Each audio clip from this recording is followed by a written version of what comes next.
Bonjour à tous, j'espère que vous allez excellemment bien. Aujourd'hui, on se retrouve pour faire la présentation de l'étape numéro 11 de ce Tour de France. Étape numéro 11 qui va être un sacré morceau avec 2 fois le Mont Ventoux pour la première fois de l'histoire. C'est pour saluer les efforts faits par le Vaucluse pour aménager le haut du Mont Ventoux. C'est ce qu'a annoncé sur le site du Tour de France par Christian Prudhomme.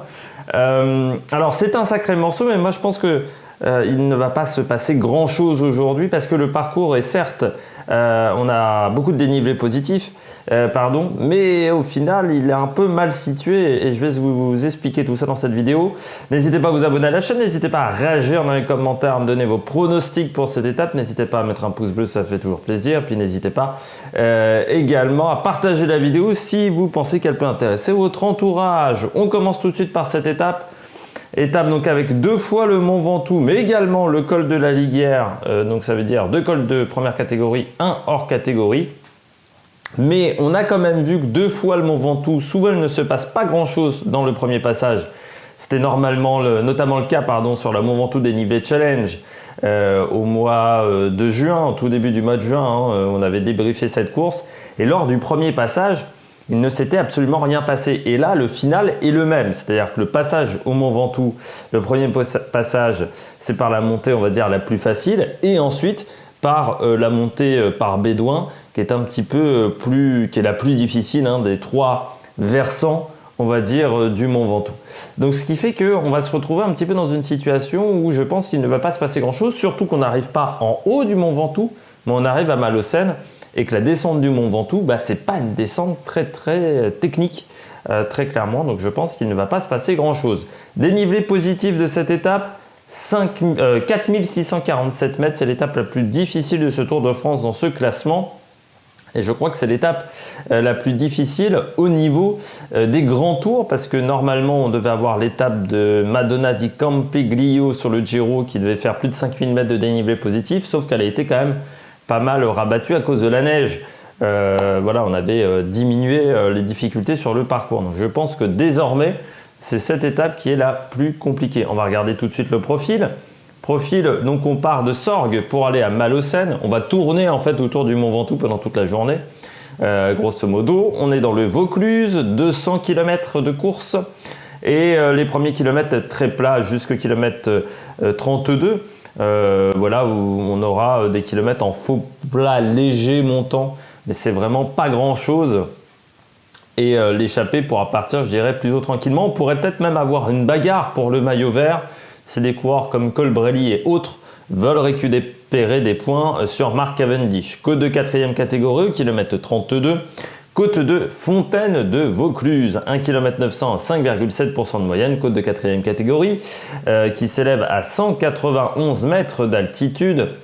Cette difficulté, la côte de Fontaine de Vaucluse, c'est une côte qui s'établit à 191 mètres d'altitude, 1 km 900 à 5,7 de moyenne, et c'est surtout sur la deuxième partie de montée où c'est un petit peu difficile, entre 7 et 8%, mais sur une distance extrêmement courte, ça ne devrait pas faire peur aux échappés et aux coureurs de ce Tour de France. On aura juste après le sprint intermédiaire dans la commune Les Imbers. Ce sprint intermédiaire qui est au kilomètre 40, donc on pourra avoir une première heure de course assez animée pour arriver jusqu'au sprint intermédiaire et prendre les points de ce sprint intermédiaire. Et puis ensuite, juste après, le sprint intermédiaire est au pied de la deuxième côte de la journée, nouvelle côte de 4e catégorie, côte de Gordes, 2 km 500 à 5,4% de moyenne, 343 mètres. Là encore, côte qui n'est pas extrêmement difficile, je vous l'avais déjà dit lors de la première étape que les côtes cette année de 4e catégorie sont beaucoup plus plates qu'auparavant. Il y a une vraie différence désormais entre 4e catégorie et 3e catégorie. Côte de Gordes, le pied est compliqué, les 500 premiers mètres 7%, et puis après c'est assez régulier aux alentours de 5%. Pas très difficile, pas très long. Là encore, la plupart des coureurs de ce Tour de France devraient passer. De toute manière, si vous vous retrouvez à être lâché dans la côte de Gordes, vous allez passer une mauvaise journée sur cette étape. On continue avec ce parcours. On ira du côté de Apt pour la suite de cette étape. On aura une petite difficulté, 600 mètres à 7,8% qui n'est pas répertorié au classement de la montagne, c'est au kilomètre 66. Et puis on arrivera à Saint-Saturnin-les-Aptes. Et là, on est au pied de la troisième difficulté du jour, mais la première véritable grosse difficulté de la journée, le col de la Liguère. 9 km 200 à 6,6% de moyenne, côte de première catégorie, 982 mètres d'altitude en haut. Aujourd'hui, de toute manière, au niveau de l'altitude, on ne va pas aller au-delà de 1882 mètres au Mont Ventoux, mais ce n'est pas l'altitude qui est très difficile au Mont Ventoux, c'est surtout le vent qui provoque de la difficulté. Le col de la Liguère, on va le voir tout de suite, c'est régulier, très régulier, sauf les 2 derniers kilomètres qui sont un peu plus faciles, c'est aux alentours de 7%. Donc c'est régulier, donc je pense que c'est une côte qui va mettre en route pour ce qu'on aura ensuite dans le Mont Ventoux, mais qui ne va pas faire extrêmement mal dans le peloton du côté des leaders. Il faudra peut-être attendre le dernier passage au Mont Ventoux pour avoir des grands coureurs de ce Tour de France en difficulté. On continue avec le passage à Sault. Et à Sault, on arrive au pied de la première montée du Mont Ventoux. La montée par le versant de Sault, donc qui est le versant le plus facile du Mont Ventoux. Il y a 3 versants. Il y a Malocène, Sault et bien entendu, j'ai oublié le troisième qui est entre les deux, on va dire. Là, on a le plus facile et le plus difficile des 3 versants. Du côté du Mont Ventoux, côte de première catégorie, 22 km à 4,9% de moyenne dans cette version-là, 1882 mètres d'altitude. La différence avec la version par bédouin, c'est qu'en fait, c'est très facile sur les premiers kilomètres. C'est pas extrêmement dur. On va être entre 4, 5, parfois 6%, grand maximum, sur les 16 premiers kilomètres de montée.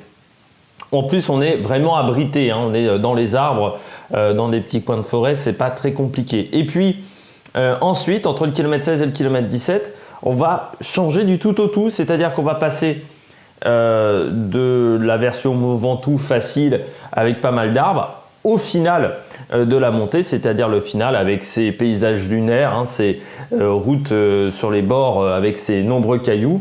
Et en fait, à 18 km de l'arrivée, on repasse par Chalais-Reynard. Et à Chalais-Reynard, on reprend, on va dire, la route habituelle du Mont Ventoux, c'est-à-dire la route très difficile, voilà, comme on l'a dit, et l'observatoire tout en haut. Donc ça sera au bout de 22 km de montée, l'observatoire. Et ensuite, on redescend vers Malocène pour pas un premier passage sur la ligne d'arrivée. On va juste traverser Malocène rapidement. La descente du Mont Ventoux, c'est très rapide, il n'y a pas vraiment de grosses difficultés. Col de la Madeleine à la sortie de Malocène, col de la Madeleine qui n'est pas le col de la Madeleine le plus connu, on va dire, du Tour de France. Là, c'est seulement 1 km 700 à 4,2% de moyenne. On redescend à Bédouin et donc la version par Bédouin du Mont Ventoux. Sprint bonification en haut et hors catégorie. Pourquoi? Montée plus courte, on rabat de 6 km et surtout montée plus courte et plus pentue. On a beaucoup plus de pourcentage dans la version Bédouin. Et là, c'est là où il faut faire la différence, c'est pas avant, c'est à ce moment-là. Avant, les équipiers rouleront peut-être très fort pour tenter d'écrémer le peloton. Là, il faut que le leader de l'équipe attaque dans cette montée du Mont Ventoux par Bédouin. Le pied très compliqué, 9,4%. Ensuite, entre le kilomètre 2 et le kilomètre 3, on est à 10,3%. Et puis, vous le voyez, hein, sur les 9 premiers kilomètres, c'est du 10, c'est du 9%. Là, on est dans les arbres. On repasse à Chalais-Reynard. Et là encore, une fois le final classique, on va dire, du Mont Ventoux par l'observatoire, qui est très compliqué. Ensuite, on redescend vers Malocène pour l'arrivée. Là encore, c'est la même descente, hein. On prendra 2 fois la même descente. C'est vraiment pas une descente très compliquée, la descente du Mont Ventoux. C'est très rapide. Et il faudra avoir de l'avance, hein, pour des coureurs échappés sur le peloton s'ils veulent s'imposer du côté de Malocène. On va parler du final. Faire attention dans le final, un rond-point dans le dernier kilomètre. Après, on a 2 virages à droite. En fait, c'est une grande courbe presque dans les 500 mètres. Ça m'a fait penser à la victoire de Warren Barguil en 2017, le 14 juillet. Cette victoire où il était face à Contador, c'était un petit groupe de 4 ou 5 où il était passé par l'extérieur de d'une double courbe à droite et il avait remporté le sprint face à des adversaires de qualité. Je me souviens qu'il y avait Contador, je ne sais plus qui d'autres il y avait dans l'échappée, mais c'était une très très belle échappée ce jour-là. Il faudra bien virer si on est dans un sprint en petit comité, pour prendre de la vitesse, pour ensuite lancer le sprint, il faudra plutôt, je pense, passer par l'extérieur. Du côté de l'histoire du Tour de France, on va revenir au Tour de France 2002. On est arrivé de nombreuses fois au Mont Ventoux. Le Tour de France 2002, c'est l'étape numéro 14. C'est peut-être la plus grande performance de Richard Virenque dans sa carrière. Ça fait partie des 3 plus grandes. Il y a le Mont Ventoux 2002. Il y a également l'étape de Saint-Flour en 2004. Après 210-220 km d'échappée, je crois, du côté de Saint-Flour. Et puis vous avez également Paris-Tours avec cette échappée avec Jackie Durand en 2001 sur une épreuve assez plate quand même, le Paris-Tours. Et bien là, il va faire 200 km d'échappée ce jour-là, Richard Virenque. Il faut se rappeler que c'est un petit peu le grand retour de Richard Virenque sur le Tour de France après sa suspension pour dopage. On va rappeler un petit peu l'affaire Festina. 98, affaire Festina, donc toute l'équipe est suspendue, dont le leader Richard Virenque. Cette fameuse conférence de presse dans cette petite auberge où Richard Virenque en pleurs annonce que l'équipe va partir. Ça, on est en 98. Et puis Richard Virenque, à ce moment-là, clame son innocence. C'est vrai que son avocat, un petit peu surprenant, est Gilbert Collard ce jour-là, qui lui dit « Ne dis pas que tu t'es dopé, dis que tu es innocent, ça passera un moment, tu t'en sortiras. » Sauf qu'au bout de 2 ans, Richard Virenque comprend que cette stratégie-là ne peut pas marcher et il décide d'avouer, avec Pascal Hervé également qui l'avait soutenu, qui était dans l'équipe jusqu'à ce moment-là, l'autre coureur de l'équipe Festina qui n'avait pas avoué à ce moment-là, contrairement à Didier Rousse et autres qui avaient avoué juste après le Tour de France. Et Richard Virenque avoue, il prendra une suspension sur l'année 2000 et il revient en 2001, Richard Virenque. Et là, c'est le grand retour de Richard Virenque. À l'époque, à la Domo Farm Frites, équipe de Patrick Lefebvre, qui aujourd'hui dirige l'équipe de Conan Quick-Step. Et Patrick Lefebvre, en fait, il va lui dire en 2001, je te prends pour très peu de temps, en fait, pendant, je crois que c'était moins de 6 mois le contrat. Si tu n'es pas performant, tu es viré. Et si tu es performant, on te garde. À l'époque, Richard Virenque, plus personne n'en voulait. Suite à l'affaire des dopages, plus aucune équipe française notamment ne voulait de Richard Virenque. Et il va réussir à gagner Paris-Tours et ça va totalement relancer sa carrière. On aura ensuite les maillots à poids 2003 et 2004. Je ne sais plus s'il y a 2005. Sur les 7 maillots à poids, enfin, il remporte c'est les derniers maillots à poids de sa collection, Richard Virenque. Il s'en va sur la grande porte, par la grande porte plutôt. On va réussir à faire une phrase en français. Ce jour-là, il gagne avec 1 minute 58 d'avance. C'est le record d'une victoire au Mont Ventoux sur le Tour de France. Le record a été battu même sur toutes les courses modernes il y a quelques jours par Miguel André Lopez sur la dernière édition de la Mont Ventoux Dénivelé Challenge où il a gagné lui avec plus de 2 minutes 30 d'avance en haut du Mont Ventoux. Les régionaux de l'étape, on a Eric Caritou. Eric Caritou, c'était un coureur dans les années 80, début des années 90, qui faisait partie quand même des 10 meilleurs coureurs français de l'époque. Vainqueur de la Vuelta en 84, champion de France en 89, vainqueur de la Vuelta en 84 à l'époque où la Vuelta était en début de saison. Jusqu'en 95, la Vuelta c'était quasiment au même moment que le Giro. Je crois que c'était un petit peu avant le Giro, c'était en avril. Fin avril, début mai, la Vuelta. Et ensuite, en 95, les organisateurs ont décidé de le placer en fin de saison. Alors au début, c'était au mois de septembre. Et puis depuis maintenant 5-6 ans, depuis qu'ASO a repris l'organisation de cette course, c'est plutôt à la mi-août. Cette année, ça sera, je crois, aux alentours du 15 août, le départ de la Vuelta. On a également Patrick Chêne, qui fait du vin dans cette région, au pied du Mont Ventoux.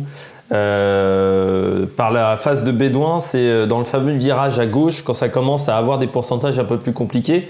Patrick Chêne, pour ceux qui ne le connaissent pas, c'est le commentateur du cyclisme fin des années 80 jusqu'à la fin des années 90, début des années 2000 où il part de France Télévisions à ce moment-là. C'était le mec qui faisait les commentaires sur le Tour de France. Il a été remplacé par Christian Prudhomme. Et à l'époque, je pense qu'on n'y a pas gagné vraiment au change. Et Patrick Chêne, c'était vraiment le le cyclisme, il a commencé avec Robert Chapat à l'époque. Si vous avez vu les vieilles étapes qui étaient diffusées sur la chaîne Équipe pendant le premier confinement, notamment l'étape de Laurent Fignon, les fameuses 8 secondes de Laurent Fignon lors du contre-la-montre du dernier jour aux Champs-Élysées en 89, eh bien c'est Patrick Chen qui commente avec Robert Chapat ce jour-là. Robert Chapat qui était la légende un petit peu des commentateurs de cyclisme qui est resté pendant des années et des années. Hein. Robert Chapat, quasiment jusqu'à sa mort, il commentait encore le Tour de France. Sorgues, c'est également la ville de Picasso, et puis Malaucène, c'est la ville de Michel Galabru. Du côté de la météo, vent d'ouest à sud-ouest, 30-35 km/h pendant toute la journée. Donc c'est compliqué de vous donner un petit peu s'il sera de dos, de face, parce qu'on change pas mal de direction, on va dire, pendant très longtemps. Dans le Mont Ventoux, il sera plutôt de dos pendant toute la journée. Donc ça ne devrait pas poser de problème, 3/4 d'eau, donc ça pourrait animer un petit peu la course. Hein. On ne pourra pas vraiment se cacher dans le Mont Ventoux, surtout qu'il faut faire attention. Hein. Le Mont Ventoux, c'est le mont Chauve. C'est un mont où il y a énormément de vent, tout simplement parce que c'est un petit peu le seul grand col de Provence. C'est la côte la plus au sud, hein. C'est le col de première hors catégorie le plus au sud des Alpes. Donc c'est toujours un petit peu surprenant. Du côté de la stratégie, moi je vois plusieurs stratégies possibles. Soit une grosse échappée, un coureur fait le forcing dans le premier passage du Mont Ventoux à partir de Chalais-Renard et arrive à faire la différence à sortir, mais il faudra quand même être largement au-dessus des autres coureurs dans l'échappée et avoir beaucoup d'avance sur le peloton. Grosse échappée et bagarre entre leaders derrière, sprint entre coureurs de l'échappée. Personne n'arrivera à faire la différence, c'est-à-dire au dernier passage au Mont Ventoux, maximum 30 secondes entre 3-4 coureurs et ça se regarderait un petit peu à l'arrivée du côté de Malaucène, ou soit bagarre entre leaders. Un homme sort seul dans la dernière montée du Mont Ventoux ou un petit groupe de 3-4 coureurs et victoire d'un leader. Du côté des pronostics, moi j'ai mis Steven Kruijswijk, le coureur de la Jumbo, parce que Primož Roglič a abandonné, plus de leader dans cette équipe, donc aujourd'hui ça peut vraiment être intéressant pour eux. Miguel Ángel López, vainqueur de le Mont Ventoux dénivelé classique, challenge, pardon.